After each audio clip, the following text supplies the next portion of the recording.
What if I told you that the greatest investor of all time built his fortune not by taking wild risks, not by following Wall Street trends, but by sticking to a set of simple, timeless principles, rules that anyone, including you, can apply? This is the story of Warren Buffett, a man who transformed a failing textile company into a multi-billion-dollar empire, all while ignoring the noise, the speculation, and the so-called experts. He didn't inherit his wealth.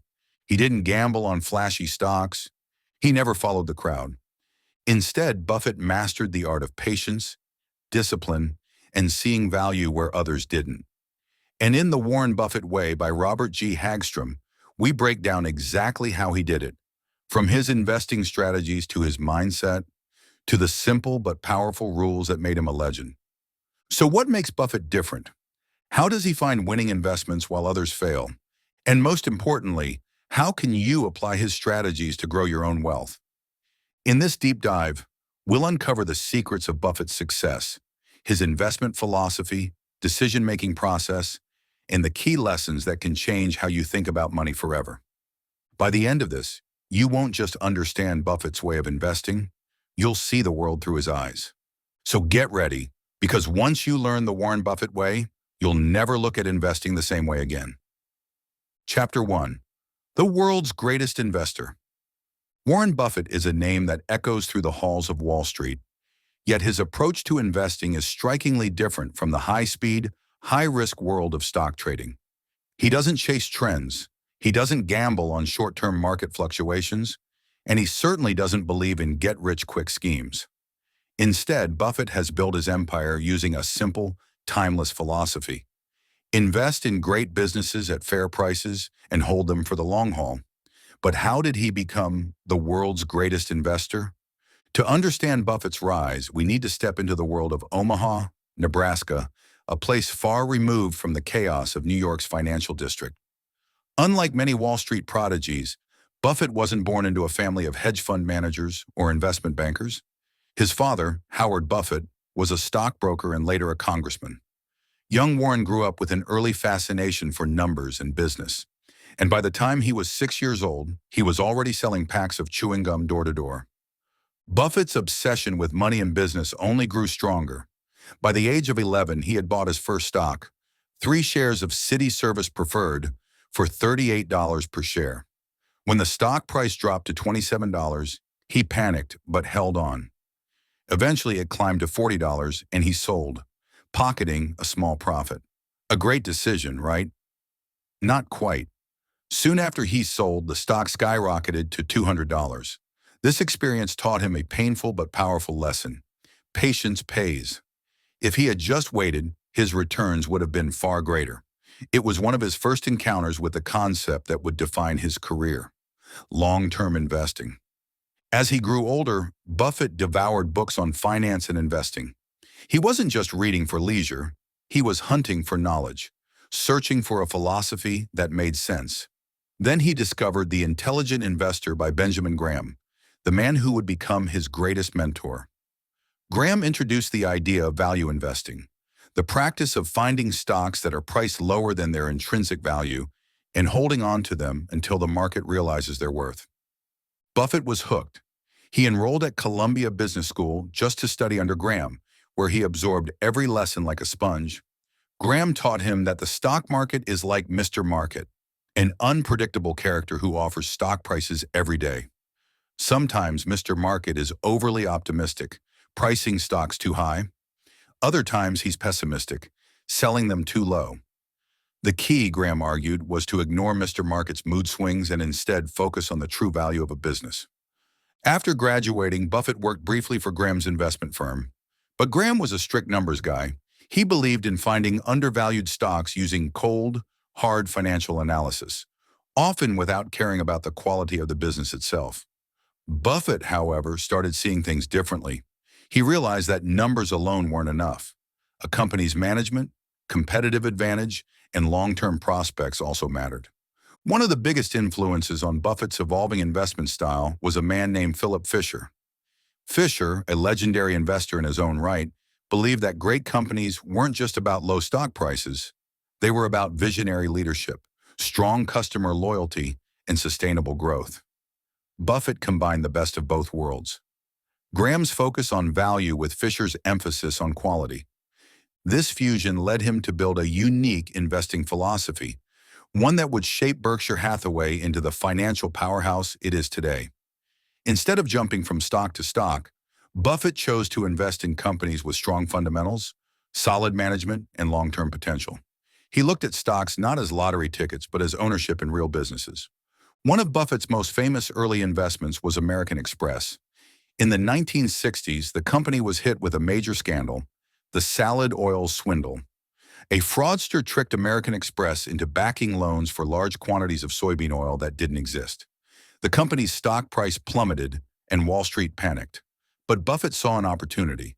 He knew that despite the crisis, American Express had a strong brand and a solid customer base.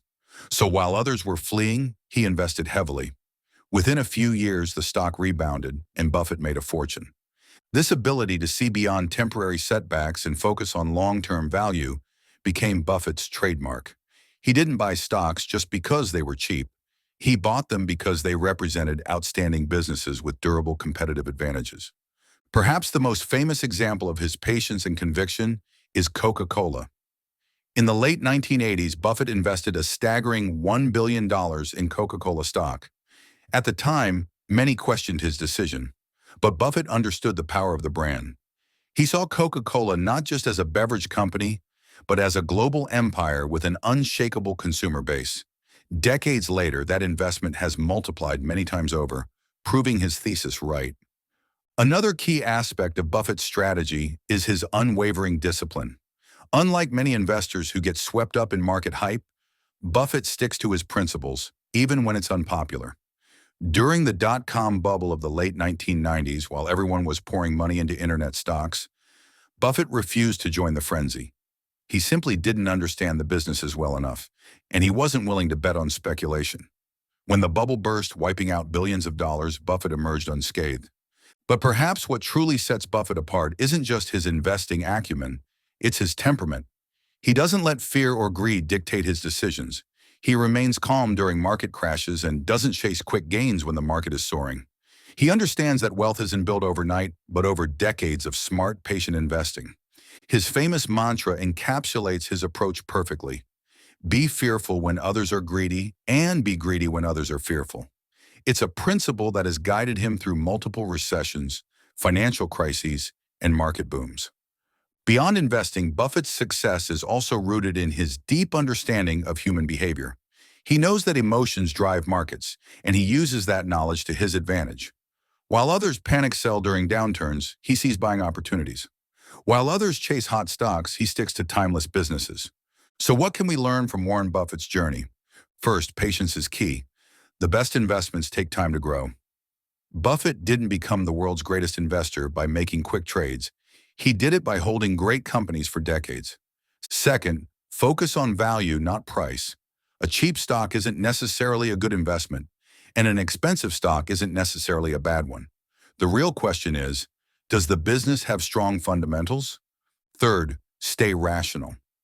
Markets fluctuate, but that doesn't mean you should. Making decisions based on fear or greed is a surefire way to lose money. And finally, invest in what you understand. Buffett never touched tech stocks in the early years because he didn't understand them. He only invested in businesses he could explain in simple terms. If you can't describe how a company makes money, you probably shouldn't be investing in it. Warren Buffett's path to becoming the world's greatest investor wasn't about luck or flashy tactics. It was about discipline, patience, and a relentless focus on value. His strategy isn't just for billionaires. It's a blueprint anyone can follow. Whether you're investing in stocks, starting a business, or managing your personal finances, the principles of Buffett's success remain the same. Think long-term, stay rational, and always buy quality. Chapter 2. The Education of Warren Buffett. Warren Buffett's success wasn't an accident. It wasn't a matter of luck or timing. It was the result of a lifelong obsession with learning, an education that started long before he ever set foot in a classroom and continued well after he became a billionaire. Unlike most investors who rely on short-term market trends or gut feelings, Buffett built his fortune on principles he carefully refined over decades. His education in business and investing started early. As a young boy growing up in Omaha, Nebraska, Buffett was different from other kids. While his friends were playing baseball, he was memorizing numbers from stock market reports. While others spent their allowance on toys and candy, Buffett was busy figuring out how to multiply his money. His first business venture? Selling chewing gum and Coca-Cola door-to-door. He quickly realized that selling individual packs of gum wasn't very profitable, so he started selling them in bulk. Even at the age of 6, he understood an important business principle. Scale matters. By the time he was a teenager, Buffett had already moved beyond gum and soda. He was running a newspaper delivery business, managing multiple routes, and hiring other kids to work for him. He didn't just deliver papers, he optimized his routes for efficiency and maximized profits. This early experience taught him another lesson. Businesses run best when they're systemized, not when they rely on constant effort from the owner. At 11 years old, Buffett made his first stock market investment. He bought 3 shares of Citi Service Preferred for $38 each. When the stock dipped to $27, he panicked. But when it climbed back to $40, he sold, making a small profit. It seemed like a good trade at the time, but soon after, the stock skyrocketed to $200. That mistake stuck with him.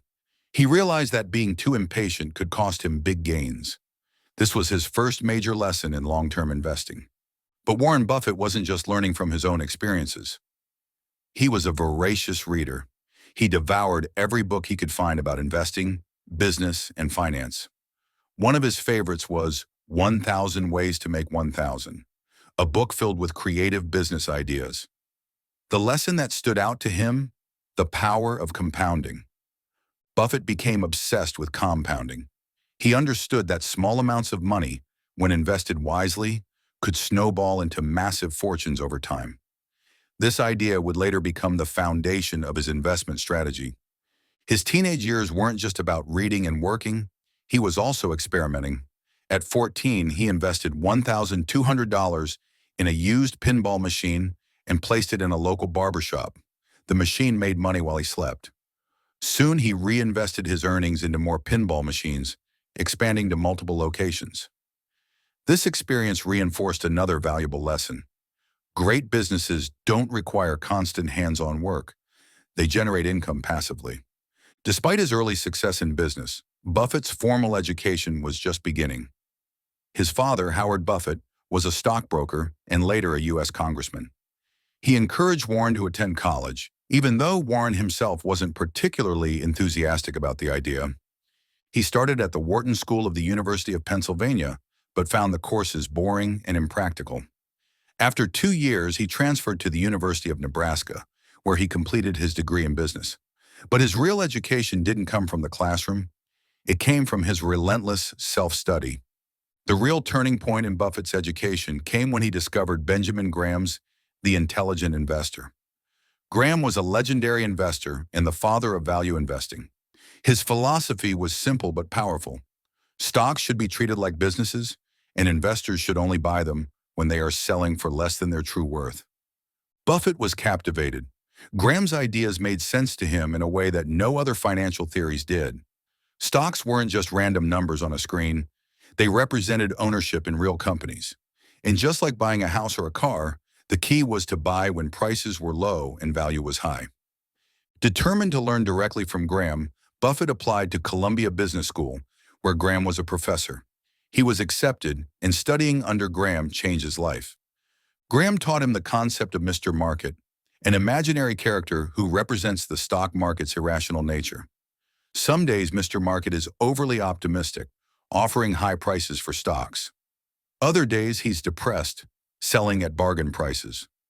A smart investor, Graham argued, ignores Mr. Market's emotional swings and focuses on a stock's intrinsic value. Buffett took this lesson to heart. It reinforced what he had already learned from his early experiences. The market is not always rational, and the best opportunities come when prices don't reflect true value. After graduating, Buffett wanted to work for Graham's investment firm. He even offered to work for free, but Graham initially declined. Instead, Buffett returned to Omaha and started working as a stockbroker. He also began teaching night classes on investing, sharing what he had learned. But Buffett wasn't just teaching, he was practicing. He applied Graham's value investing principles to his own portfolio, searching for undervalued stocks. His strategy worked, and his personal wealth started growing rapidly. Then in a stroke of luck, Graham changed his mind and invited Buffett to work at his firm, Graham Newman Corporation, in New York. For Buffett, this was like playing basketball under Michael Jordan, learning directly from the greatest investor of the time. At Graham Newman, Buffett honed his skills. He mastered the art of finding cigar butt stocks, companies that were so undervalued they had one last puff of profit left in them. He made money, but something didn't sit right with him. Graham was purely focused on numbers.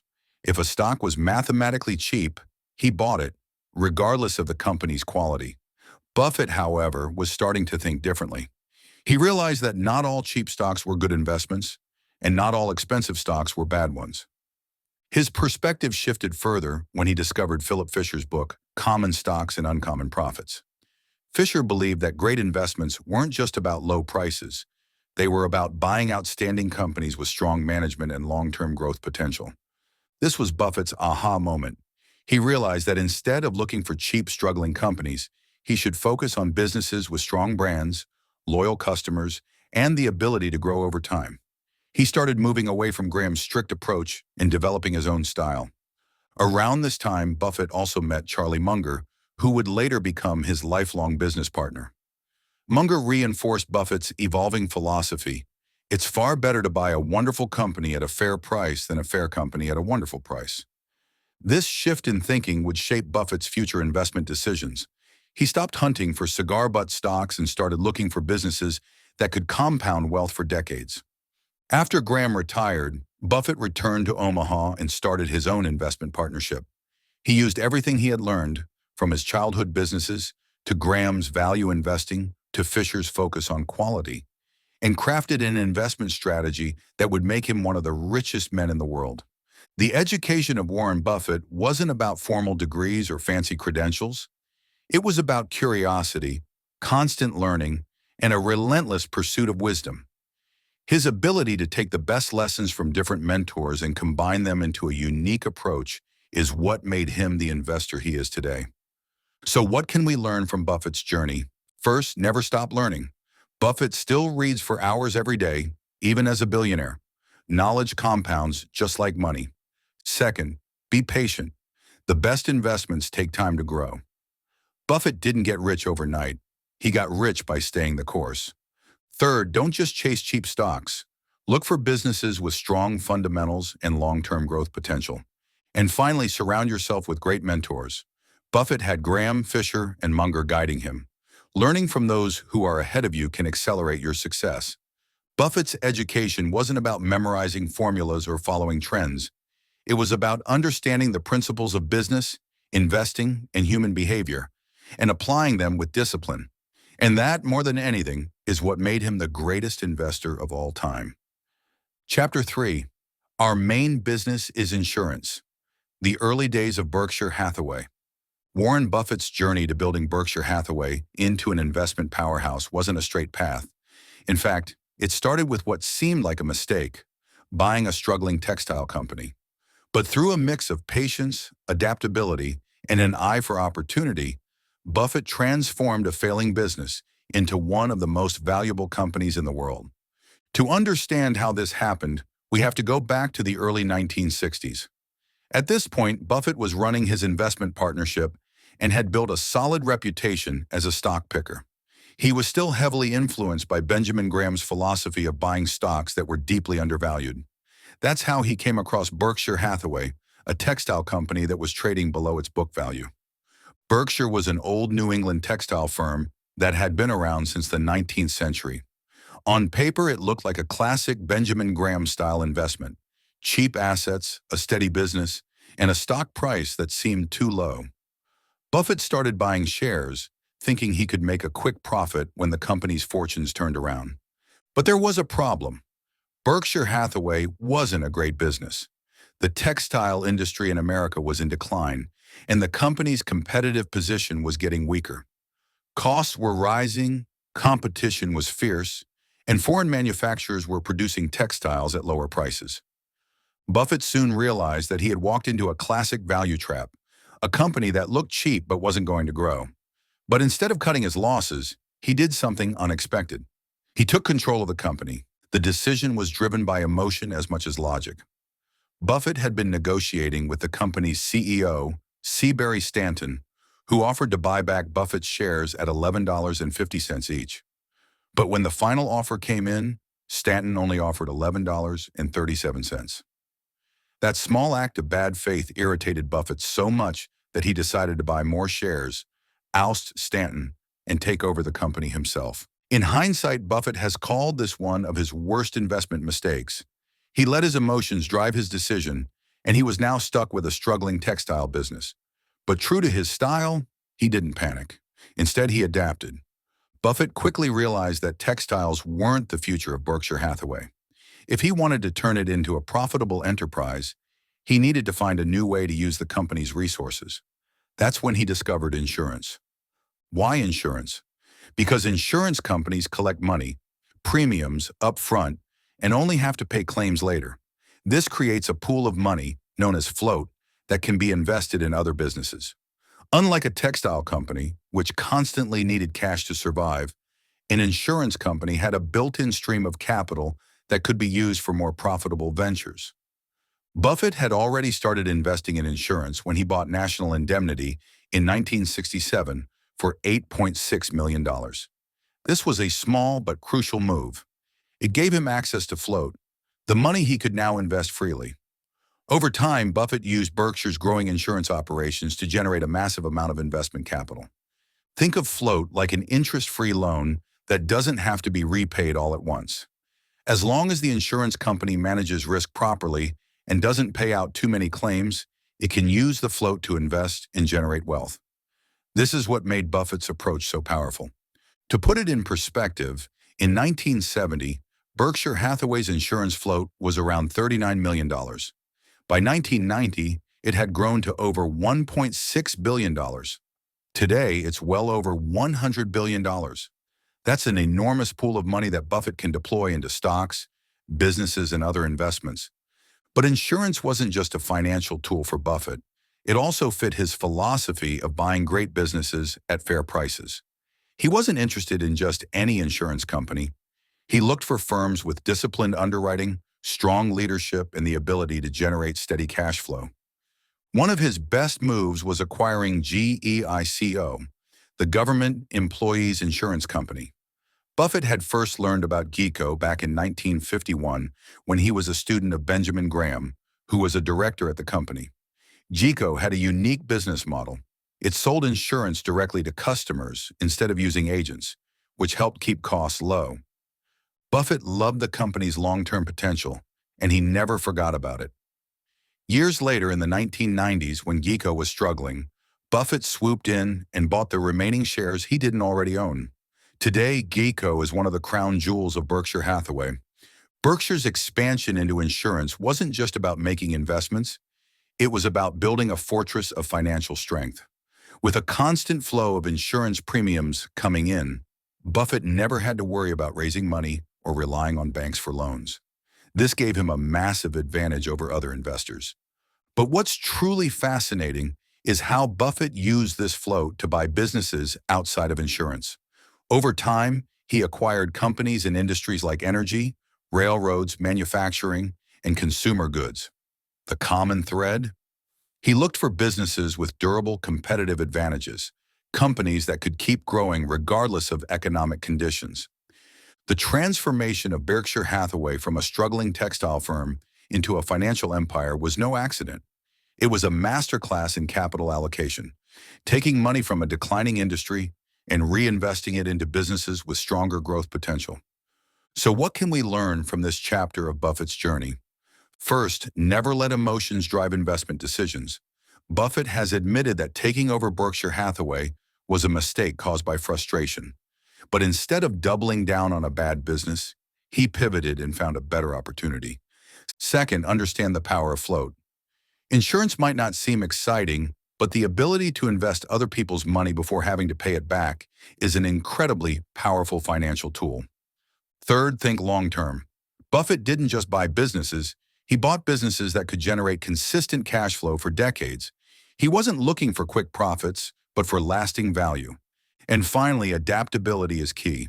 Buffett started with a failing textile company, but he didn't stay stuck. He shifted his focus, found a new way to use the company's resources, and built something far greater. Berkshire Hathaway's story is a reminder that success isn't about making perfect decisions every time.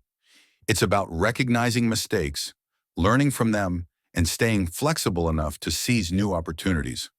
What started as a struggling textile company is now one of the most successful conglomerates in history, and it all began with a simple realization. Our main business is insurance. Chapter 4. Buying a Business. Warren Buffett is often called the greatest investor of all time, but his real skill goes beyond just picking stocks. He's a master at buying businesses, and not just any businesses, but ones that are built to last. This chapter dives deep into how Buffett approaches buying companies, what he looks for, and why his strategy is so different from traditional Wall Street thinking. Let's start with a key insight. Buffett doesn't think like a stock trader. He thinks like a business owner. While most investors focus on stock prices, charts, and market trends, Buffett focuses on the fundamentals of a company. His mindset is simple. If you wouldn't want to own the entire business for the next 20 years, why buy even a single share? This philosophy shapes everything he does. He's not looking for the hottest stock or the next big trend. He's looking for businesses with strong foundations, excellent management, and a long-term competitive advantage. But what exactly does that mean? The 3 criteria for buying a business. When Buffett buys a company, he follows a strict set of principles. He doesn't chase flashy startups or gamble on speculative ventures. Instead, he looks for businesses that meet 3 essential criteria. 1. The business must be understandable. Buffett has a rule. If he doesn't understand how a company makes money, he won't invest in it. This is why he avoids complex industries like biotech and cryptocurrency. Instead, he sticks to simple, time-tested businesses: insurance, railroads, consumer goods, and energy. For example, when he bought See's Candies, he understood the business immediately. Great chocolates, strong brand loyalty, and customers who keep coming back. No complicated formulas, no unpredictable risks, just a solid, profitable business. 2. The business must have durable competitive advantages. Buffett calls this an economic moat. Just like a castle needs a moat to protect it from invaders, a business needs a moat to protect it from competitors. This could be strong brand recognition, a loyal customer base, cost advantages, or regulatory protection. Coca-Cola is a perfect example. It's not just selling sugary drinks, it's selling a brand that people love and trust. No matter how many soda companies pop up, people will still reach for a Coke. That's a moat. 3. The business must be run by trustworthy and competent management. Buffett believes that great businesses can be ruined by bad leadership. That's why he doesn't just look at the numbers, he looks at the people running the company. Are they honest? Do they think long-term? Are they good at allocating capital? One of his favorite CEOs was Tom Murphy, who ran Capital Cities/ABC. Murphy was known for his disciplined approach to business, cutting unnecessary costs, and focusing on long-term growth. Buffett admired him so much that he once said, "If you're in a poker game and you don't know who the patsy is, you're the patsy. If Tom Murphy is in the game, you're the patsy." The role of price in buying a business. Now, just because Buffett loves a business doesn't mean he'll buy it at any price. He has a rule. Price is what you pay, value is what you get. He follows the concept of intrinsic value, the true worth of a company based on its future cash flow, not just its stock price. If the market is pricing a great company too high, he'll wait. If the price drops below its true value, he pounces. This is why Buffett isn't afraid to sit on cash for long periods. He waits patiently, like a predator stalking its prey, until he finds the perfect deal. A great example is his investment in the Washington Post. In the early 1970s, the company was valued at $100 million, but Buffett knew it was worth at least twice that amount. He bought a stake for just $10 million and held on to it for decades. That investment grew to be worth more than $1 billion. Buffett's favorite way to buy businesses: entirely and forever. Unlike most investors who buy and sell stocks frequently, Buffett prefers to buy entire businesses and keep them forever. When he acquires a company, he doesn't interfere with daily operations. He lets the existing management continue running it as long as they do a good job. This hands-off approach is one reason why business owners love selling to Buffett. Many entrepreneurs worry that if they sell their company to a private equity firm or a competitor, it will get dismantled, employees will be laid off, or the culture will be destroyed. But Buffett doesn't do that. Take Nebraska Furniture Mart, for example. The company was founded by Rose Blumkin, a Russian immigrant who built the business from nothing. When Buffett bought it, he didn't change a thing. He let Blumkin continue running the company exactly as she had before. His only instruction? Keep doing what you're doing. Why Buffett avoids turnarounds in struggling businesses. One of Buffett's most famous quotes is, "Turnarounds seldom turn." In other words, struggling businesses rarely become great businesses. That's why he avoids companies that are in trouble, no matter how cheap they are. Instead, he looks for businesses that are already strong and just need time to grow. He once said, "It's far better to buy a wonderful company at a fair price than a fair company at a wonderful price." This is why he passed on airlines for decades. The industry was notorious for low profits, high costs, and constant bankruptcies. Even though airline stocks often looked cheap, Buffett knew they weren't worth the headache. Ironically, he did invest in airlines much later, but later admitted it was a mistake. The power of saying no. Buffett's success isn't just about the businesses he bought, it's about the businesses he didn't buy. He's incredibly selective, rejecting 99% of opportunities that come his way. He once compared investing to baseball, but with one major difference. In baseball, you have to swing at the pitches that come your way. In investing, you can wait for the perfect pitch. That patience has paid off time and time again. By avoiding bad investments and focusing only on the best opportunities, Buffett has built one of the greatest investment track records in history. Lessons from Buffett's approach to buying businesses. 1. Think like an owner. Don't just buy stocks, buy businesses you'd be happy to own for life. 2. Stick to what you understand. If a company's business model is too complex, move on. 3. Look for durable competitive advantages. A strong brand, loyal customers, or cost advantages can protect a business for decades. 4. Trust in great management. The best businesses are run by honest, competent leaders who make smart long-term decisions. 5. Be patient. Buffett waits for the right price before buying. He doesn't rush into deals just because the market is excited. 6. Avoid turnarounds. Struggling businesses rarely recover. Focus on strong companies that are already succeeding. 7. Know when to say no. Most opportunities aren't worth pursuing. Only invest in the best. Buffett's ability to buy great businesses at the right price has been the foundation of his success. It's not about chasing trends or making quick trades. It's about finding companies that can compound wealth over time. And that's the secret to how Buffett turns every dollar into a fortune. Chapter 5. Investing Guidelines, Business Tenets. Warren Buffett doesn't believe in complicated investing theories. He's not a fan of economic forecasts, technical analysis, or market timing. Instead, he follows a simple, common-sense approach. Buy great businesses and hold them for the long term. But how do you know if a business is great? How do you separate a truly exceptional company from one that's just temporarily successful? This is where Buffett's business tenets come in. These are the core principles he uses to evaluate a company before making an investment. Unlike Wall Street analysts who get lost in short-term trends, Buffett focuses on the fundamental qualities that determine a company's long-term success. Let's break down his 4 essential business tenets. 1. Is the business simple and understandable? Buffett has one golden rule when it comes to investing. If you don't understand how a business makes money, don't invest in it. This is why he avoids complex industries like biotech, cryptocurrencies, and high-tech startups. These businesses may have exciting potential, but if their success depends on scientific breakthroughs, government regulations, or unpredictable technological shifts, Buffett stays away. Instead, he focuses on businesses with straightforward models. companies that make products or provide services people will always need.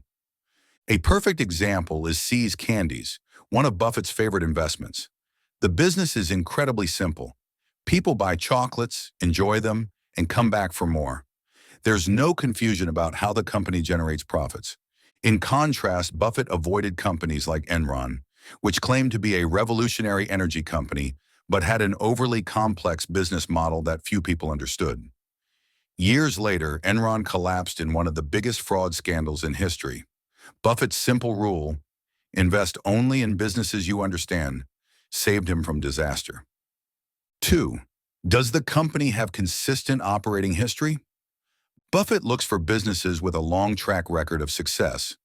He wants to see consistent earnings growth over decades, not just a few good years. This is why he prefers established companies over startups. He wants proof that a business can survive economic downturns, adapt to changing times, and maintain profitability no matter what happens. One of his best examples is Coca-Cola. By the time Buffett invested in the company in 1988, Coca-Cola had already been around for more than 100 years. It had survived world wars, economic depressions, and changing consumer trends. Through it all, people kept drinking Coke. That's the kind of stability Buffett loves. On the other hand, companies that rely on one-time trends or fads don't interest him. He avoids businesses that had a few lucky years, but lack a proven history of success. A good example of what Buffett avoids is the dot-com bubble of the late 1990s. Many internet startups were skyrocketing in stock price despite having no profits or consistent operating history. Buffett refused to invest, and when the bubble burst, those companies collapsed while his portfolio remained strong. 3. Does the company have favorable long-term prospects? Buffett isn't just looking at past performance.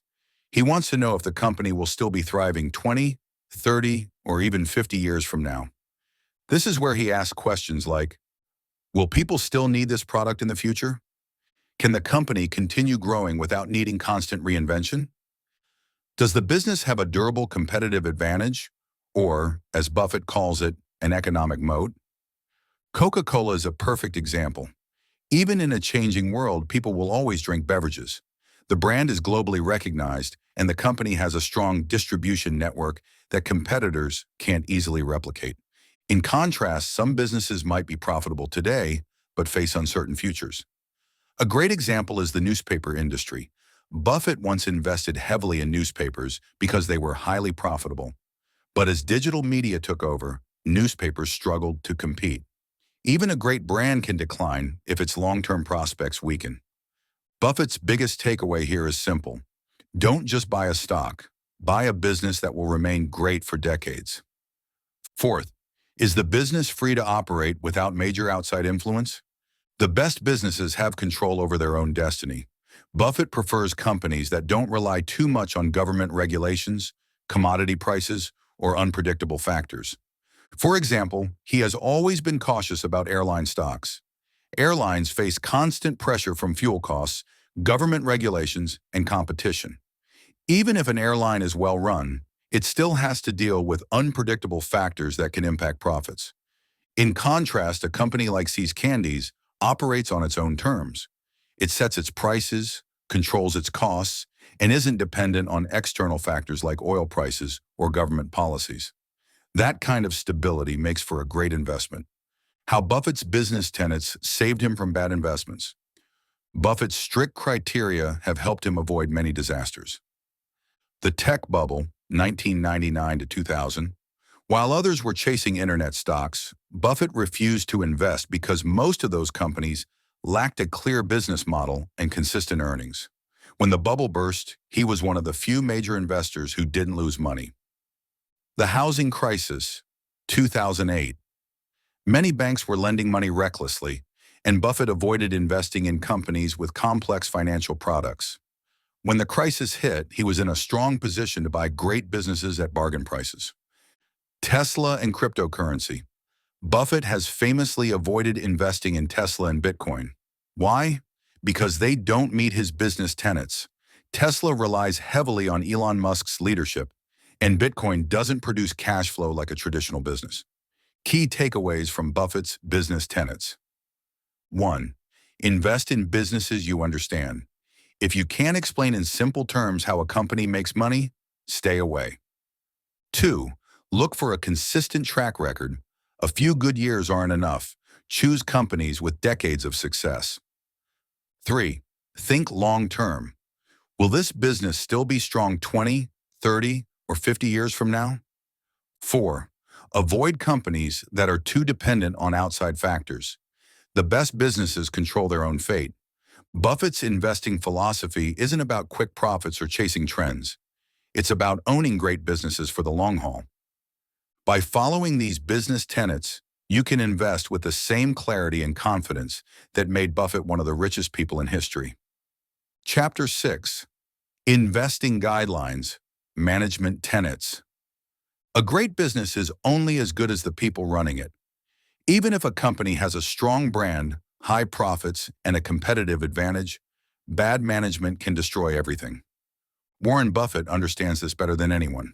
He has seen companies rise and fall, not because of their business model, but because of the people at the top making bad decisions. That's why he has a strict set of management tenets, 4 key principles that help him evaluate whether a company's leadership is worth trusting. Let's break them down. 1. Is management rational? Buffett's first test is simple. Does management make smart, logical decisions in the best interest of the company and its shareholders? One of the biggest mistakes companies make is misusing profits. When a company earns money, it has 3 choices: reinvest in the business, expanding operations, improving products, etc. Pay dividends to shareholders. Buy back its own shares, which increases the value of existing shares. A rational management team knows how to allocate capital wisely, but many executives waste money on expensive acquisitions, unnecessary projects, or excessive executive salaries. Buffett's favorite example of rational management is Tom Murphy, the former CEO of Capital Cities. Murphy was known for running an incredibly efficient operation, cutting unnecessary expenses, and making smart investment decisions. Buffett admired Murphy so much that he partnered with him to buy ABC in 1986, a deal that eventually led to Disney acquiring the company. On the flip side, Buffett avoids companies where CEOs act recklessly with money. He dislikes businesses that constantly acquire other companies just to look bigger or impress Wall Street. If a CEO is more interested in boosting their ego than making rational decisions, Buffett stays away. 2. Is management candid with shareholders? Buffett values honesty above all else. He wants CEOs who tell the truth, even when the news is bad. Many companies try to cover up their problems by using complex financial jargon, vague statements, or blaming outside factors. Buffett hates this. He believes that if a company is struggling, management should admit it, explain why, and outline a plan to fix it. A great example of candor in leadership is Buffett himself. Every year, he writes a shareholder letter for Berkshire Hathaway that is refreshingly honest. If the company makes mistakes, he takes responsibility and explains what went wrong. Contrast this with companies like Enron, which collapsed in one of the biggest fraud scandals in history. Instead of being transparent, Enron's executives manipulated financial statements to hide their losses. They created an illusion of profitability, and when the truth came out, billions of dollars were lost and people went to jail. Buffett's rule is simple. If a CEO isn't honest with shareholders, they can't be trusted. 3. Does management resist the institutional imperative? The institutional imperative is a fancy term Buffett uses to describe a common problem in corporate America: CEOs blindly following the crowd instead of thinking independently. Many executives make decisions not because they are the right choice, but because everyone else is doing it. For example, during the dot-com bubble, many companies were investing in internet businesses, even if they didn't understand them. Why? Because their competitors were doing it. Instead of thinking independently, they followed the trend, and most of them lost billions when the bubble burst. Buffett respects leaders who stand their ground, even when the market pressures them to do otherwise. He believes great CEOs should ignore Wall Street's obsession with short-term stock prices and focus on long-term success. A perfect example is Berkshire Hathaway itself. Many investors and analysts have urged Buffett to do things like split Berkshire stock, take on debt, or chase trendy investments. But Buffett refuses. He sticks to what he knows works, even if it makes him unpopular in the short term. In contrast, many CEOs fall into the trap of trying to please Wall Street. They manipulate earnings reports, cut necessary expenses, or take on risky projects just to boost their stock price temporarily. Buffett avoids companies where leadership is more focused on impressing analysts than building real value. Fourth, is management focused on shareholder interests? The final and most important tenet: does the CEO treat shareholders like partners? Buffett looks for companies where management has a personal stake in the business. If the CEO owns a large amount of company stock, they are naturally more motivated to make decisions that benefit shareholders. A great example of this is Sam Walton, the founder of Walmart. Walton was not only the CEO, but also a major shareholder. He treated his company like his own business, always focusing on the long-term value rather than short-term profits. His approach helped Walmart grow into one of the world's biggest retailers. On the other hand, Buffett avoids companies where executives enrich themselves at the expense of shareholders. If a CEO takes excessive bonuses, grants themselves millions of stock options, or prioritizes their own wealth over company performance, that's a red flag. A famous example of bad management behavior was the case of Tyco International.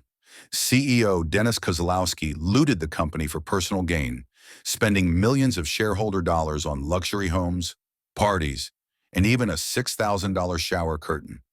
Eventually, he was convicted of fraud and sent to prison.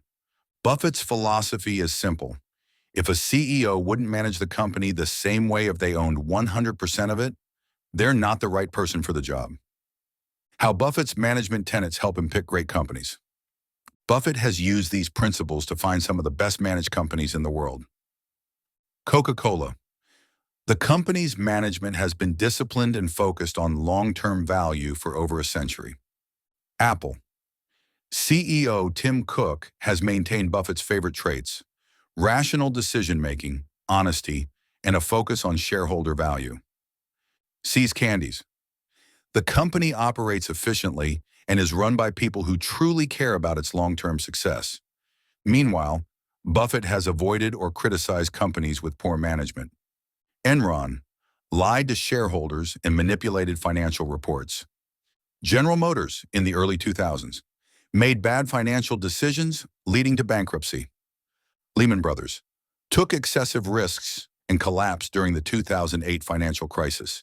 Key takeaways from Buffett's management tenets. 1. Rational decision-making is key. Management should spend money wisely and make smart, long-term choices. 2. Honesty matters. CEOs should be transparent with shareholders, even when times are tough. 3. Avoid following the crowd. Great leaders think independently and don't blindly follow market trends. 4. Management should treat shareholders like partners. CEOs who own stock in their company are more likely to act in the best interest of shareholders. Buffett doesn't just invest in companies, he invests in leaders. By following these management tenets, you can avoid businesses with bad leadership and focus on companies built for long-term success. Chapter 7. Investing Guidelines, Financial Tenets. Numbers tell a story, but not all stories are worth believing. Warren Buffett has mastered the art of reading financial statements to separate truly great businesses from those that only look good on paper. He doesn't rely on complicated formulas or fancy Wall Street metrics. Instead, he sticks to 4 simple financial tenets that help him determine whether a company is worth investing in. These 4 financial principles act as a filter. If a company doesn't pass all of them, Buffett moves on, no matter how popular or exciting it seems. Let's dive into these 4 financial tenets and understand how Buffett uses them to build long-term wealth. 1. Does the company have a consistently high return on equity, ROE? Return on equity, ROE, is Buffett's favorite measure of profitability. It tells him how efficiently a company uses shareholders' money to generate profits. Return on equity is calculated as ROE equals the fraction of net income over shareholders' equity. Buffett isn't interested in businesses that show wild fluctuations in ROE. He wants companies that have been consistently earning high returns on equity for at least 10 years. For example, Coca-Cola has maintained an ROE of around 20 to 30% for decades. This kind of stability shows that the company has a strong, enduring business model. On the other hand, Buffett avoids companies that have an unstable or declining ROE, as that often indicates a weakening competitive advantage or poor management decisions. 2. Does the company have consistent earnings and low debt? Buffett loves businesses that generate steady, predictable earnings year after year. He avoids companies with erratic profits or those that struggle to maintain consistent earnings growth. For example, companies in industries like airlines, oil, and technology startups often experience huge fluctuations in profit. Buffett generally avoids these because they rely too much on factors beyond management's control, like fuel prices, government regulations, or changing consumer trends. Another thing Buffett checks is debt. He believes that truly great businesses shouldn't need to take on massive debt to stay profitable. A classic example is See's Candies, which Berkshire Hathaway acquired in 1972. See's had very little debt and generated reliable earnings year after year. Because of this, Buffett was able to reinvest its profits into buying more great businesses, making See's one of his best investments. In contrast, companies that rely heavily on borrowing to survive often collapse when a recession hits. Buffett learned this lesson the hard way when he lost money investing in Salomon Brothers, a Wall Street investment bank that nearly went bankrupt due to excessive risk-taking and debt. His rule is simple. If a company can't generate strong profits without relying on debt, it's not a great investment. 3. Does the company generate high returns on invested capital, ROIC? Return on invested capital, ROIC, is a more advanced version of ROE that Buffett prefers because it accounts for both equity and debt. The formula for ROIC is ROIC equals the fraction net operating profit after taxes over total capital equity plus debt. ROIC measures how well a company uses all the money available to it, whether borrowed or owned, to generate profits. Buffett uses ROIC to spot businesses that have a true competitive advantage. If a company has a high ROIC, it means it can earn a lot of profit without needing too much capital to grow. For example, Apple has an exceptionally high ROIC, which is one reason Buffett invested heavily in it. Apple generates enormous profits without needing massive new investments every year. Compare that to car manufacturers, which require billions in new factories, machinery, and research just to stay competitive. Even if they have high revenues, their ROIC is often low, making them less attractive to Buffett. High ROIC means high efficiency, which is exactly what Buffett wants. 4. Can the company reinvest profits at high rates? Some companies make a lot of money, but they don't know what to do with it. Buffett wants businesses that can reinvest their profits and continue growing without hitting a wall. He looks for two things. 1. Can the company use its profits to grow its business without diluting shareholders or taking on debt? 2. If reinvestment isn't possible, does the company return profits to shareholders through dividends or share buybacks? Take Coca-Cola as an example. The company uses its profits to expand into new markets, develop new products, and strengthen its brand worldwide. This allows it to keep growing and increasing earnings over time. On the other hand, some companies reach a point where they can't reinvest profitably. In this case, Buffett prefers that they return cash to shareholders in the form of dividends or stock buybacks instead of wasting money on expensive and unnecessary acquisitions. For instance, Apple generates more cash than it can reinvest. Instead of letting that cash sit idle, Apple has been buying back its own shares, which increases the value of existing shares, something Buffett loves. Buffett's rule: if a company doesn't know how to reinvest profits wisely, it shouldn't waste them. How Buffett uses financial tenets to pick winning stocks. Buffett applies these 4 financial principles rigorously before making any investment. Here's how they helped him find some of his best stocks. Coca-Cola: high and consistent ROE, strong earnings, and a business model that allows for steady reinvestment. Apple: a high-return business with a strong ability to generate and reinvest cash. See's Candies: low debt, consistent earnings, and high profitability on invested capital. Meanwhile, he has avoided businesses that don't meet his criteria. Tesla.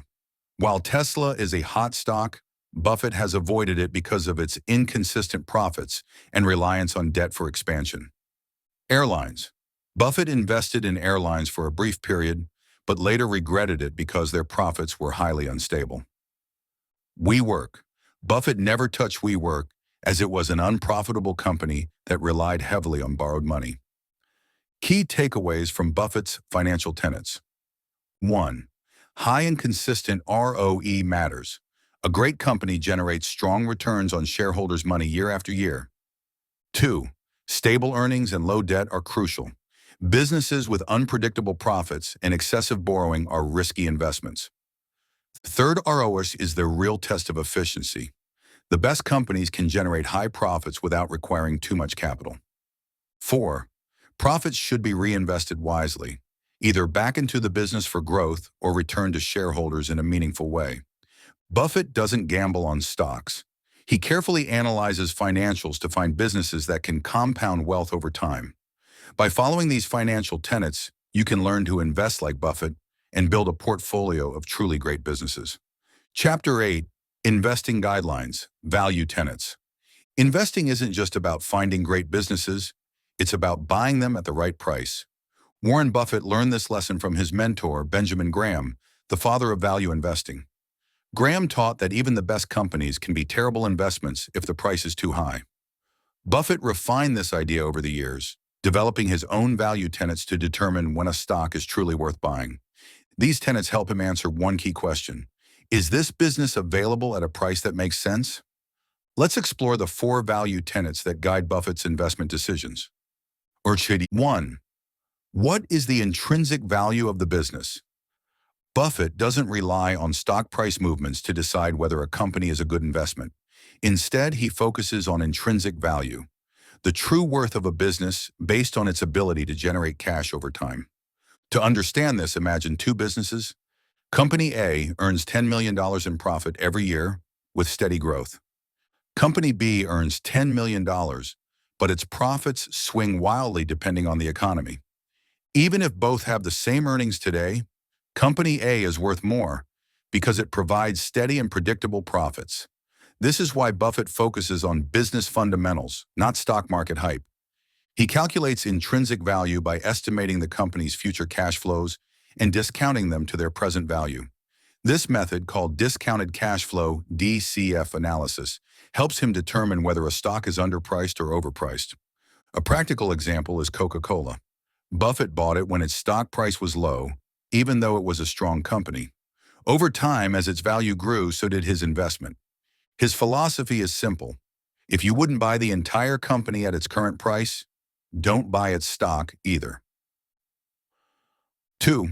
Can I buy this business at a significant discount? Margin of safety. Buffett never buys a stock at its full estimated value. He insists on a margin of safety, a cushion that protects him if his calculations are slightly off. Think of it like buying a car worth $50,000 for $35,000. Even if you later find out the car is worth only $45,000, you still got a great deal. This concept comes directly from Benjamin Graham, who compared investing to building a bridge. If a bridge is designed to carry 10,000 pounds, you don't build it for exactly 10,000 pounds. You build it to handle 15,000 pounds to allow for unexpected stress. For Buffett, a margin of safety ensures that 1. If he overestimated the company's value, he still makes a profit. 2. If the market drops temporarily, he won't be forced to sell at a loss. For example, Buffett bought American Express in the 1960s after it suffered a financial scandal. The stock price crashed, but Buffett knew the company was fundamentally strong. Because he bought it at a significant discount, his investment turned into a massive success. He warns against buying great companies at any price. An overpriced stock, no matter how good the business, can take years to deliver returns. Buffett's rule: only buy when there's a big enough discount to make the investment safe. 3. How long will this business stay strong? The durable competitive advantage. Buffett doesn't just look at whether a company is valuable today. He asks if it will remain valuable for decades to come. This is why he avoids industries that change too quickly. In his view, predicting the future of technology companies like Tesla or Facebook is much harder than predicting the future of a company like Coca-Cola, which has been selling soft drinks for over a century. He calls this the moat effect, a strong, durable competitive advantage that protects the company from competitors. Businesses with strong moats usually have one or more of the following: a powerful brand, Coca-Cola, Apple, Nike; customer loyalty, See's Candies, American Express; a cost advantage, Walmart, Amazon; exclusive patents or regulations, pharmaceutical companies, railroads. Buffett's best investments, Coca-Cola, Apple, and See's Candies, all have strong moats that make it hard for new competitors to take their market share. If a company's competitive advantage is weak or temporary, Buffett stays away. 4. Is this a business I can hold forever? Long-term investment mindset. Buffett doesn't trade stocks. He buys businesses for the long haul. His favorite holding period? Forever. This is why he only invests in companies that he wouldn't mind owning for the rest of his life. If a business doesn't pass that test, he won't invest in it, no matter how promising it seems. For example, Buffett held his Coca-Cola shares for over 30 years, and they have multiplied in value many times over. On the other hand, he made a mistake by investing in airlines, a business that doesn't have a durable advantage and is vulnerable to economic downturns. Even though airline stocks seemed like a great deal at one point, he eventually sold them because they didn't fit his long-term strategy. His rule is simple: if you wouldn't feel comfortable owning a stock for 10 years, don't even think about owning it for 10 minutes. How Buffett's value tenets led to his best investments. Using these 4 value tenets, Buffett has made legendary investments that have grown exponentially. Coca-Cola, a durable brand bought at a discount and held for decades. Apple, a strong moat, predictable cash flow, and a stock he could hold forever. American Express, bought during a crisis when it was undervalued. At the same time, these tenets helped him avoid costly mistakes. Dot-com stocks, Buffett refused to invest in them because they lacked a durable competitive advantage. Bitcoin and speculative assets, Buffett avoids things that don't generate cash flow, no matter how trendy they are. Tesla and other tech stocks. Even though Tesla is a successful company, Buffett doesn't invest in industries where he can't predict long-term value. Key takeaways from Buffett's value tenets. 1. Intrinsic value matters more than stock price. A company's worth is based on its ability to generate cash over time. 2. A margin of safety protects investors. Never pay full price for a stock. Always buy at a discount. 3. A strong competitive advantage ensures long-term success. If a company can be easily disrupted, it's not a great investment. 4. Invest for the long run. If you wouldn't hold a stock for 10+ years, don't buy it.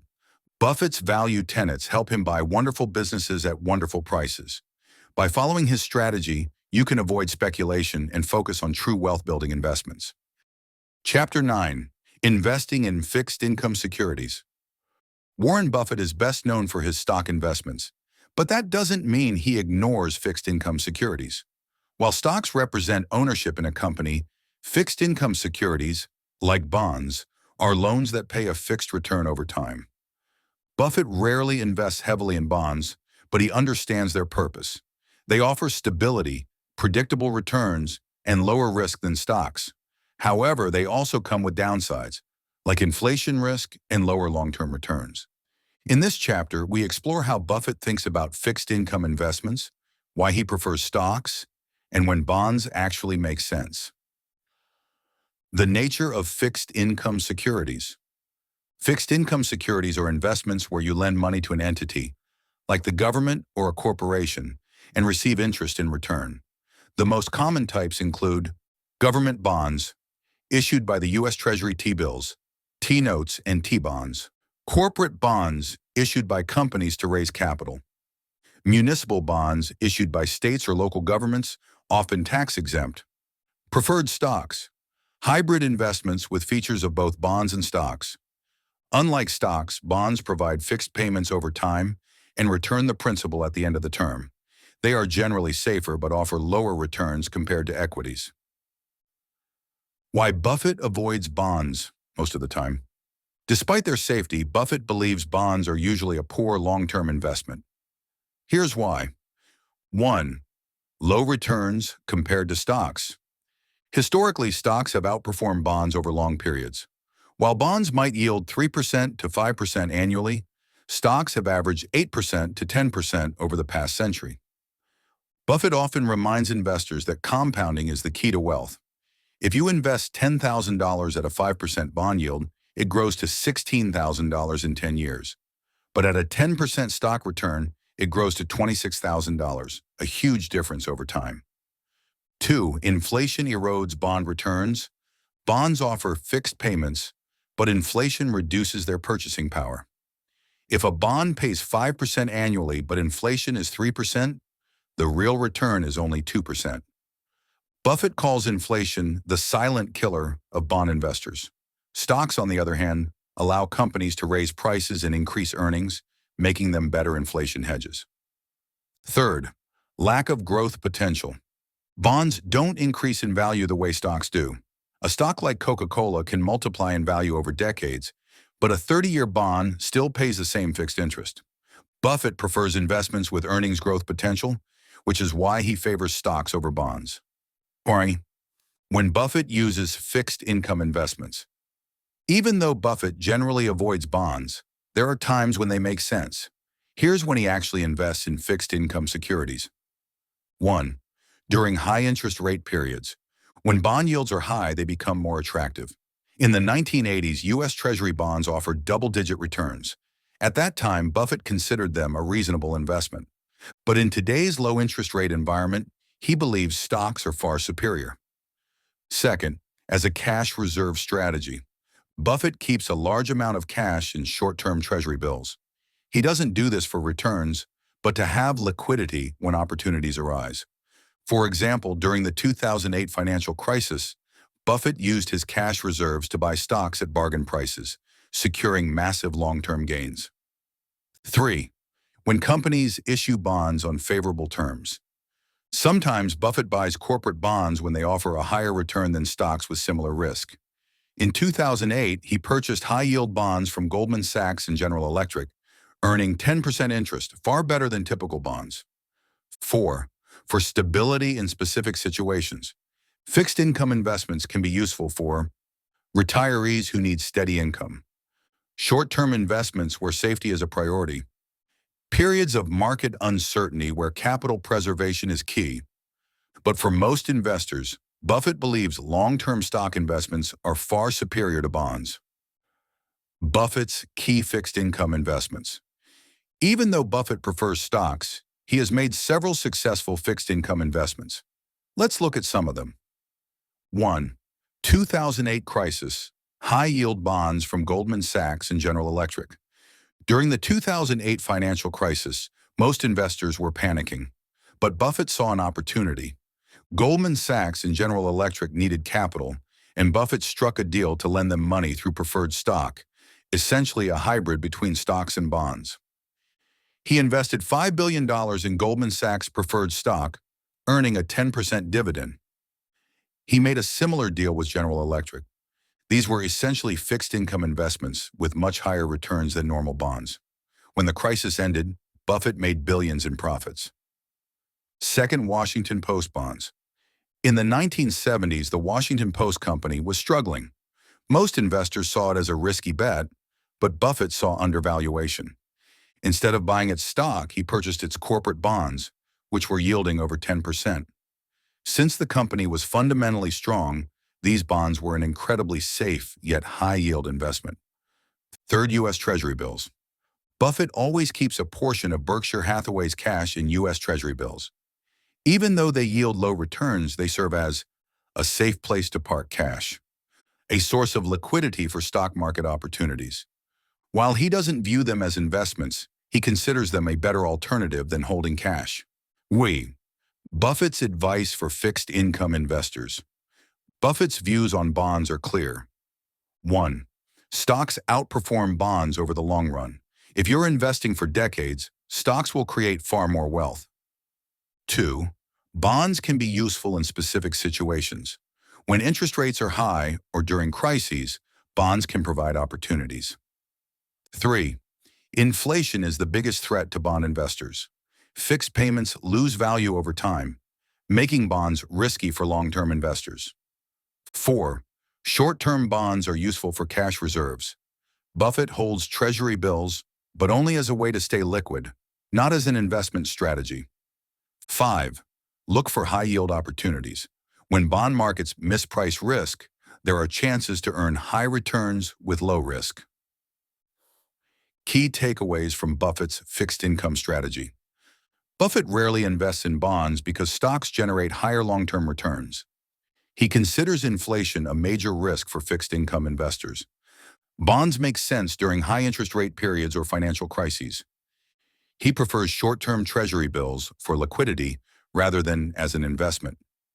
When bond markets misprice risk, high-yield corporate bonds can be profitable. Buffett's philosophy remains simple but powerful. If you want to build wealth, stocks are the best long-term choice. But understanding fixed income securities can help you make smarter financial decisions, especially in times of economic uncertainty. Chapter 10. Managing your portfolio. Warren Buffett's investing success isn't just about picking great stocks. It's also about managing his portfolio wisely. Many investors struggle with portfolio management because they get caught up in short-term noise, over-diversify, or panic when the market swings. Buffett takes a completely different approach. He believes in focusing on a few great businesses, holding them for the long term, and making strategic decisions based on logic, not emotion.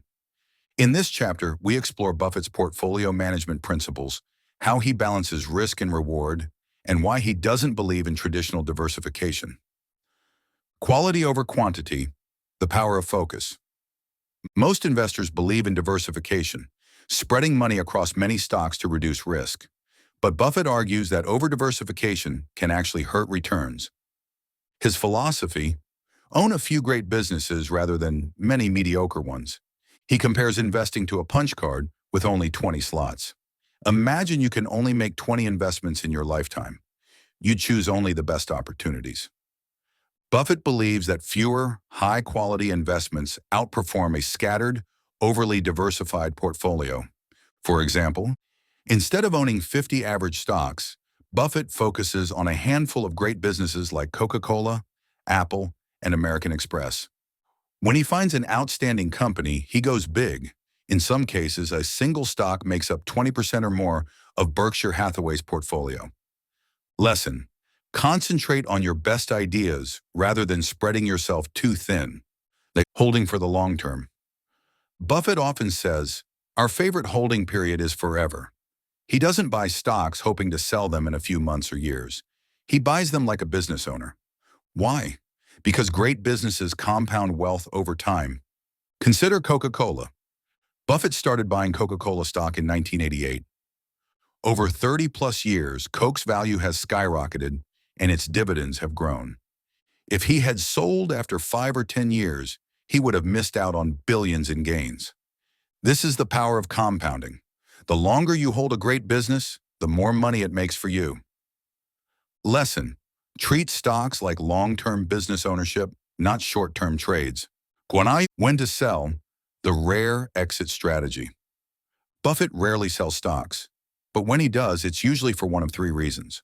1. The business fundamentals have changed. If a company's competitive advantage weakens, Buffett reevaluates his position. Example: he sold airline stocks in 2020 when the pandemic hit, realizing the industry would struggle for years. 2. He made a mistake. Even Buffett isn't perfect.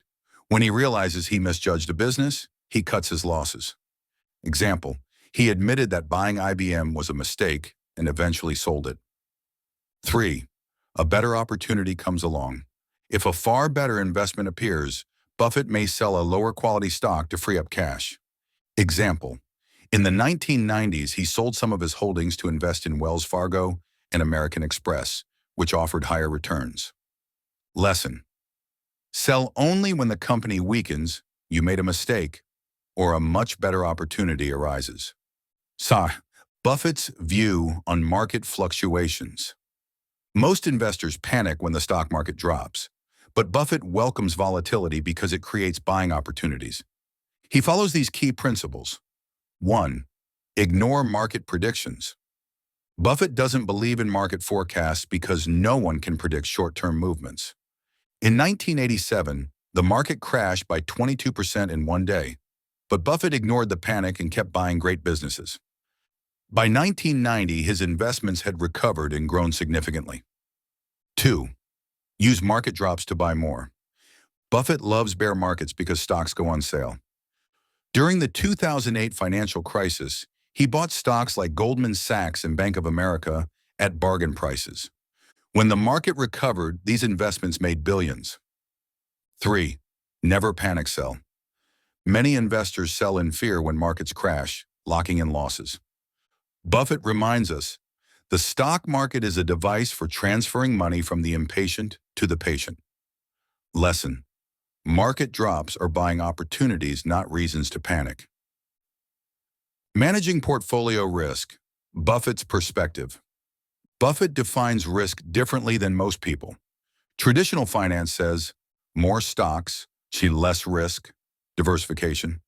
Risk is measured by stock price volatility. Buffett says, risk isn't volatility, it's not knowing what you're doing.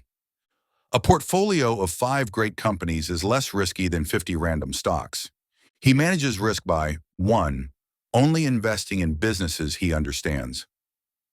He avoids industries he doesn't grasp, like tech startups. 2. Focusing on businesses with strong competitive advantages. Companies like Apple and Coca-Cola have loyal customers, pricing power, and steady profits. 3. Holding lots of cash for emergencies. Berkshire Hathaway always keeps billions in cash to seize opportunities when markets crash. Lesson: risk isn't about stock price swings, it's about buying bad businesses or investing blindly. So, Buffett's advice for individual investors. Buffett knows most people can't invest like him, but he offers simple advice for everyday investors. 1. Invest in index funds. If you don't have time to study stocks, buy an S&P 500 index fund. Over time, it will outperform most actively managed portfolios. 2. Keep costs low. High-fee mutual funds eat into your returns. Index funds have low fees and better long-term performance. 3. Ignore short-term news. The stock market will go up and down, but long-term growth is what matters. 4. Buy and hold. Invest in good companies or an index fund and hold them for decades. Let compounding do the work. Key takeaways from Buffett's portfolio management strategy. Focus on a few great businesses rather than diversifying into too many stocks. Hold investments for the long term to maximize compounding. Sell only if the business deteriorates, you made a mistake, or a better opportunity arises. Ignore market fluctuations. Volatility is an opportunity, not a risk. Risk isn't volatility, it's investing in businesses you don't understand. For most people, index funds are the best way to invest. Buffett's approach is simple but incredibly effective. Instead of chasing hot stocks or trying to time the market, he focuses on owning a few great businesses and letting them grow over time. By following his principles, investors can build a stable, profitable, and stress-free portfolio, one that doesn't require constant buying, selling, or worrying about daily market movements. Chapter 11. The Psychology of Money. Investing isn't just about numbers, analysis, and stock picking. It's also about psychology. The stock market is driven by fear, greed, overconfidence, and herd mentality. Warren Buffett understands that mastering emotions is just as important as mastering financial statements. Most investors fail not because they lack intelligence, but because they let emotions control their decisions. This chapter explores the psychological traps that ruin investors, how Buffett avoids them, and why mental discipline is the key to long-term success. 3. Why emotions ruin investors. Buffett often says, be fearful when others are greedy, and greedy when others are fearful. But most investors do the exact opposite. They buy when the market is booming, greed, and sell when it crashes, fear. This happens because 1. Fear of missing out, FOMO. Investors chase rising stocks thinking they'll keep going up. 2. Herd mentality. They follow the crowd instead of thinking for themselves. 3. Loss aversion. They panic when stocks fall, selling at the worst time. Buffett ignores market euphoria and panic. Instead, he thinks rationally and long-term. Example, during the dot-com bubble, 1999 to 2000, tech stocks soared and everyone rushed to buy them. Buffett avoided tech stocks because they lacked strong business fundamentals. When the bubble burst, investors lost billions, but Buffett's portfolio stayed strong. Lesson: emotional decisions lead to disaster. Invest based on logic, not feelings. Greed, the most dangerous emotion. Greed makes investors take reckless risks, ignore warning signs, and believe the hype. In the housing bubble of 2008, people thought real estate prices would never fall. Banks gave out loans to unqualified buyers, and investors kept buying overpriced properties. Buffett saw the warning signs. He avoided subprime mortgage stocks, kept cash ready for bargains after the crash, bought solid businesses at low prices during the recession. While greedy investors lost fortunes, Buffett made billions by staying patient and disciplined. Lesson: greed makes people blind to reality. If something seems too good to be true, it probably is. Fear, the market's biggest killer. When markets crash, most investors panic. They believe prices will never recover, so they sell at the worst possible time. Buffett, on the other hand, sees market crashes as opportunities. Example, during the 2008 financial crisis, most people panicked and dumped their stocks. Buffett bought Bank of America, Goldman Sachs, and other strong businesses at bargain prices. When the market recovered, these investments made billions. Buffett's advice: the best time to buy is when there's blood in the streets. Lesson: fear makes people sell low and miss opportunities. Have the courage to invest when others are afraid. The danger of overconfidence. Many investors think they're smarter than the market. They believe they can predict stock prices, time the market, or pick winning stocks every time. Buffett knows no one can predict the future. That's why he sticks to businesses he understands, doesn't time the market, avoids hot stocks and speculative investments. Example, investors in the 1990s thought dot-com stocks would always go up. They ignored business fundamentals and bet everything on unprofitable companies. The bubble burst, and many lost their savings. Buffett never falls for hype or short-term speculation. He sticks to proven, long-term investing principles. Lesson: the market is unpredictable. Stay humble, avoid speculation, and invest in what you understand. Herd mentality. Why following the crowd is a mistake. Most investors do what everyone else is doing. If the market is booming, they buy. If it's crashing, they sell. Buffett thinks independently. He doesn't follow trends. He analyzes businesses and makes decisions based on facts. Example, in the 1970s, the Washington Post was undervalued. Most investors ignored it, but Buffett saw its true worth. He bought shares cheaply, and decades later, they were worth 100 times more. Lesson: think for yourself. Don't follow the crowd. Do your own research. The power of patience and discipline. Buffett's biggest advantage isn't just intelligence, it's patience. Most investors want quick profits. They trade constantly, chasing the next big thing. Buffett takes the opposite approach. He buys strong businesses and holds them for decades. He ignores short-term noise and focuses on long-term value. He lets compounding work its magic. Example, Buffett bought Coca-Cola stock in 1988. He never sold it because the company kept growing and paying dividends. Over 30-plus years, his investment turned into billions of dollars. Lesson: wealth comes from patience, not constant trading. Buffett's strategies to master investment psychology. 1. Control your emotions. Don't let greed or fear drive your decisions. Stick to a logical, disciplined investment approach. 2. Think long-term. Ignore daily market swings. Focus on where a company will be in 10, 20, or 30 years. 3. Be contrarian. Buy when others are panicking and avoid hype-driven bubbles. Independent thinking leads to better investment decisions. 4.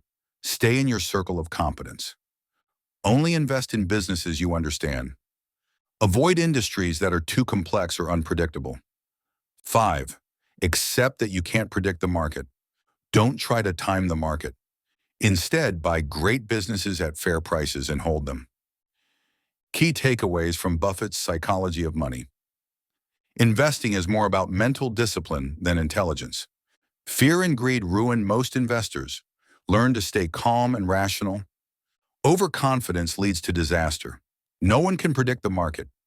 Herd mentality is dangerous. Think for yourself. Don't follow the crowd. Patience is the key to wealth. Buy strong businesses and let them grow over time. Buffett's biggest advantage isn't a secret formula. It's his ability to control his emotions, think independently, and focus on long-term success. By mastering the psychology of money, any investor can improve their decision-making, avoid costly mistakes, and build lasting wealth. Chapter 12. The Unreasonable Man. Warren Buffett is often called the greatest investor of all time. But what truly sets him apart? He doesn't just follow conventional wisdom. He questions it. He doesn't chase trends. He goes against them.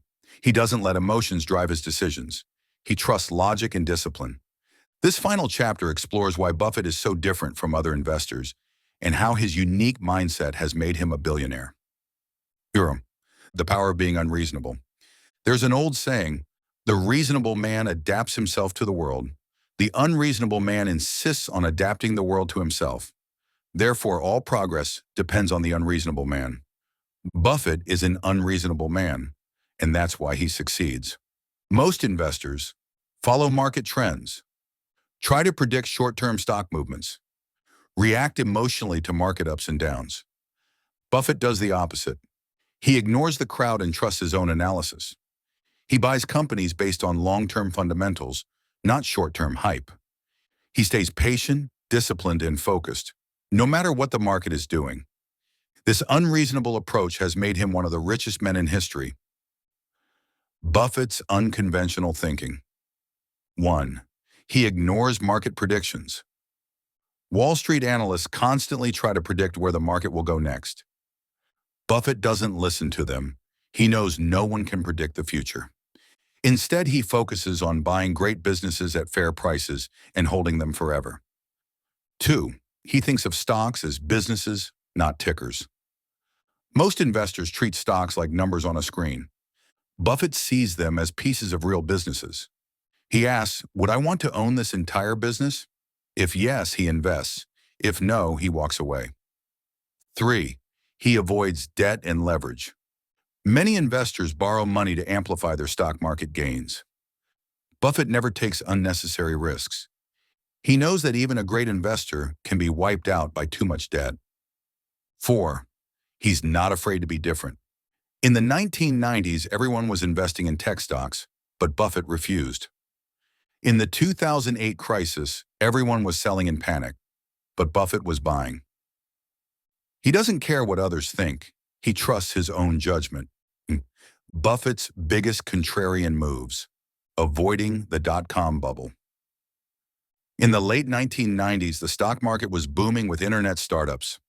Everyone believed these companies would dominate the future. Buffett saw that most of them had no real profits. He refused to invest, even though people called him outdated and out of touch.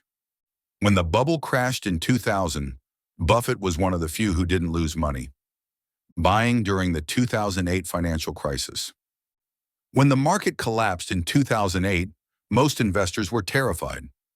Buffett saw it as an opportunity.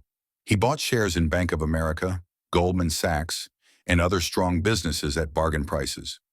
As the market recovered, these investments made billions. Investing in Apple. Buffett avoided tech stocks for decades, But in 2016, he made a surprising move. He invested billions in Apple after realizing it wasn't just a tech company, it was a powerful brand with loyal customers and strong profits. This became one of his most successful investments ever. The long-term mindset. Buffett's success comes from one key principle. Time is the friend of the wonderful business, the enemy of the mediocre. Most investors think short-term. They trade frequently, hoping to make quick profits. Buffett thinks decades ahead. He buys great businesses and holds them for life. Example, in 1965, he took over Berkshire Hathaway, a struggling textile company. Over the next 50-plus years, he turned it into a multi-billion-dollar empire. If you had invested just $1,000 in Berkshire in 1965, it would be worth over $30 million today. Buffett's simple but powerful investment rules. 1. Only invest in what you understand. If you can't explain how a business makes money, don't invest in it. 2. Buy quality, not cheap stocks.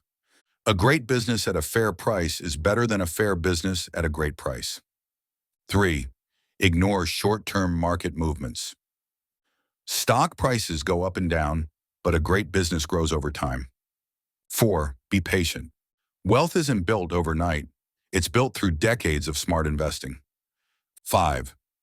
Stay rational, not emotional. Don't let fear or greed control your decisions. Why most people can't invest like Buffett. Even though Buffett's strategy is simple, most people can't follow it. Why? They get impatient. They let emotions control them. They want quick profits instead of waiting for compounding to work. Buffett has a rare mix of patience, discipline, and independent thinking. That's why he became a billionaire, while others struggle to beat the market. Final lessons from Buffett's investing philosophy. Think long-term. The stock market is a wealth-building machine, but only if you stay invested for decades. Ignore the noise. Daily market news is irrelevant. Focus on business fundamentals. Stay rational. Fear and greed destroy investors. Master your emotions. Be different. The crowd is usually wrong. Think for yourself. Never bet everything on one stock. Diversification protects you from mistakes. Buffett built his fortune by sticking to these principles, even when the world thought he was wrong. His secret? He's an unreasonable man. And that's exactly why he's the greatest investor of all time. If you found this summary of the Warren Buffett Way valuable, don't forget to like, share, and subscribe for more insightful audiobooks on finance and investing. We'd love to hear from you. Comment below and share your biggest takeaway from this book. Which investment principle or strategy from Warren Buffett inspired you the most? Let's continue the conversation and grow our financial knowledge together. See you in the next one.